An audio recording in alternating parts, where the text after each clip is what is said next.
Eh bien bonjour, ici Serge d'Oregon Classics. Voilà, je suis venu vous présenter aujourd'hui une Mustang, une Ford Mustang année 66, munie d'un moteur V8. Il s'agit d'un code C, donc carburateur 2 corps et moteur V8 de 289 cubic inch. Une voiture équipée de la direction assistée et c'est tout au niveau équipement option. Alors, qu'est-ce que nous avons là?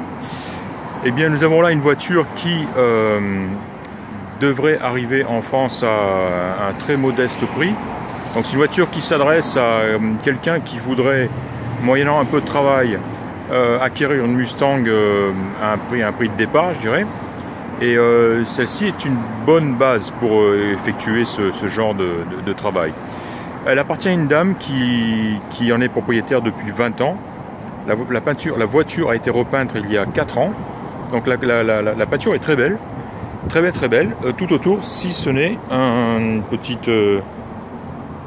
éclat de peinture situé ici, en bas de la lunette arrière, dans le coin, qui, voilà, un bon éclat, donc il faudrait retoucher, arrêter un petit peu pour que la roue ne se développe pas, mais c'est tout, en tout cas il n'y a pas de bulle autour, quoi que ce soit, c'est vraiment localisé ici. À part ça, comme je disais, donc une très belle peinture. Une voiture qui présente très bien. Alors, elle a une petite liste malgré tout de choses à revoir. Je vais essayer de les détailler. On va partir de l'avant vers l'arrière. On a un compartiment moteur qui donc a un look assez ancien, très ancien. Il est original. On voit son filtre à air d'origine avec ses cache-culbuteurs. La pique d'admission qui a encore sa petite plaque d'identification ici, chose rare. Elle a son carburateur 2 corps qu'on aperçoit là, qui est vraisemblablement d'origine. On voit la pompe de direction assistée. Pas de freinage assisté. On voit le mètre cylindre simple là-bas. Voilà, alors, pas de rouille, hein, notamment là-bas, comme souvent autour de la batterie, sous le bac de support de la batterie. C'est propre, c'est sain tout ça.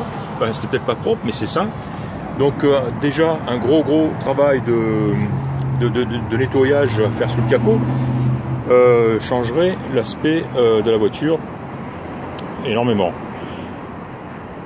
Que dire, je pense qu'au niveau moteur, bon, je n'ai fait un essai routier évidemment, et la voiture se comporte très bien. Elle freine très fort, malgré son mètre cylindre simple sans assistance et ses freins à tambour. Elle freine très fort. J'ai failli manger le volant à mon premier coup de frein. Sinon, elle fonctionne bien, elle roule bien, la direction est bonne, rien à signaler, rien à aucun problème rencontré. Freinage, direction, transmission aussi, pas de problème. Et à l'intérieur, tous les instruments fonctionnent. On les reverra un petit peu quand on sera à l'intérieur. Le pare-choc avant, on voit qu'il commence à être légèrement piqué. Là. Et ce sera la même chose sur le pare-choc arrière. On voit le numéro VIN ici sur l'intérieur d'aile qui correspond à la plaque VIN sur le côté de la porte, conducteur. Et voilà, donc finalement pas grand chose à dire au niveau motorisation, compartiment moteur. On va passer un petit peu plus en arrière où là on a le pare-brise avec deux éclats assez je vous laisse juger. Voilà, il y en a un ici et il y en a un là-bas du même ordre. Alors ils ne sont pas dans le, vous voyez, hein, il est là, donc il n'est pas dans la visée du conducteur. On continue. Alors l'intérieur a quelques points à revoir aussi. Le premier, le plus ennuyeux, c'est l'assise du siège conducteur qui est cassée. On voit ici devant l'armature qui ressort. Il est affaissé côté gauche. Donc un siège dans l'armature est à revoir. Et le siège côté passager, on voit aussi qu'il est à refaire aussi. Mais là c'est simplement à recouvrir, disons. Hein. La voiture est équipée d'une console basse centrale. La casquette de tableau de bord aussi, j'ai vu, était craquée ici, on le voit. Et voilà, la moquette n'est pas belle, elle est très ancienne, elle n'est pas propre. Donc la moquette est à remplacer. Le ciel de toit, il est pas mal dans l'ensemble. Il a un petit accroc tout petit ici, un petit peu à l'avant du pare-soleil côté conducteur. Et en bas des montants arrière, on voit que il a pris certainement un peu d'humidité, ou on voit qu'il est voilà, abîmé, froissé. Un ciel de toit qui doit être quand même dans la voiture depuis très très longtemps. Hein. Voilà, il se découle un petit peu. Voilà, la banquette arrière, elle est en très bon état. Elle a besoin d'un bon coup de nettoyage, mais elle est en bon état. Au niveau commande, instrument, alors les fenêtres montent et descendent. Le volant est d'origine, le klaxon fonctionne. Comme je disais, tous les compteurs et jauges fonctionnent. Jauge d'essence, pression d'huile, compteur de vitesse, ampèremètre et température d'eau. Donc tout ça fonctionne. Essuie-glace et feu fonctionne. Frein à main fonctionne, une rareté sur les Mustang. On a un rétroviseur extérieur réglable de l'intérieur qui fonctionne aussi. L'autoradio ne semble pas fonctionner. Et le chauffage, alors la ventilation ne fonctionne pas. Je n'entends pas le moteur. Donc voilà. Voilà pour ce qui est de l'intérieur. Je pense avoir fait le tour. On va aller vers l'arrière, continuer notre petite inspection par l'arrière. Intérieur du capot, donc de coffre qui est très joli. Le joint aussi est en très bon état. Voilà, on le voit mieux. Hop. Toujours là. Le coffre aussi est en bon état. Alors il n'y a pas de... Si, il y avait un tapis de coffre d'origine qui part en lambeaux. Le réservoir a dû être remplacé relativement récemment, car il brille trop pour être d'origine. J'ai vu ici un coin, il y a eu un petit départ de roue ici. Normalement il y a un bouchon ici en caoutchouc qui a disparu. C'est une zone un petit peu basse ici, où l'eau l'humidité peut stagner.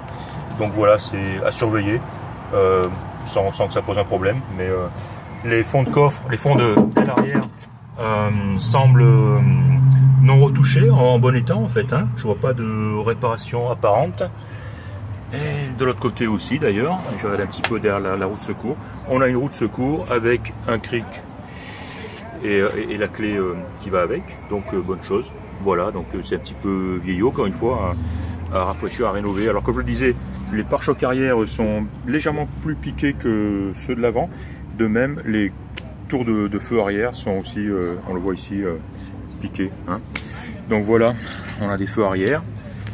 Voilà, j'ai regardé en dessous, j'ai pris des photos en dessous aussi que vous verrez, et les dessous apparaissent plutôt en très bon état. C'est sec et je n'ai rien repéré d'anormal. Alors, je qualifierais cette Mustang de... Comment dire? On voit ici le petit écrou sous l'aile pour tenir l'antenne ici est tombé, a disparu. Voilà, pas grand chose. C'est une Mustang honnête, je dirais. Elle est honnête. Elle roule bien, tout fonctionne. Elle est prête à rouler, je dirais. Elle a vraiment besoin donc de quelques touches esthétiques, un bon nettoyage.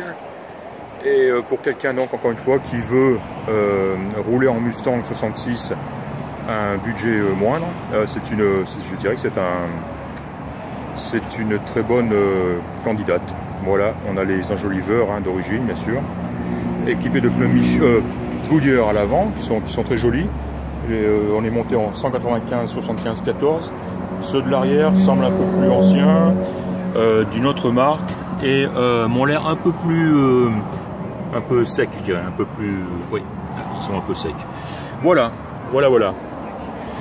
Je vais mettre toutes ces informations, vidéos, photos sur mon site. On y ajoutera un prix que j'espère restera bas et très compétitif et intéressant, je l'espère, pour quelqu'un qui recherche ce genre de Mustang. Voilà, c'était Serge de Dragon Classics. Je vous remercie de m'avoir écouté et je vous dis à très bientôt.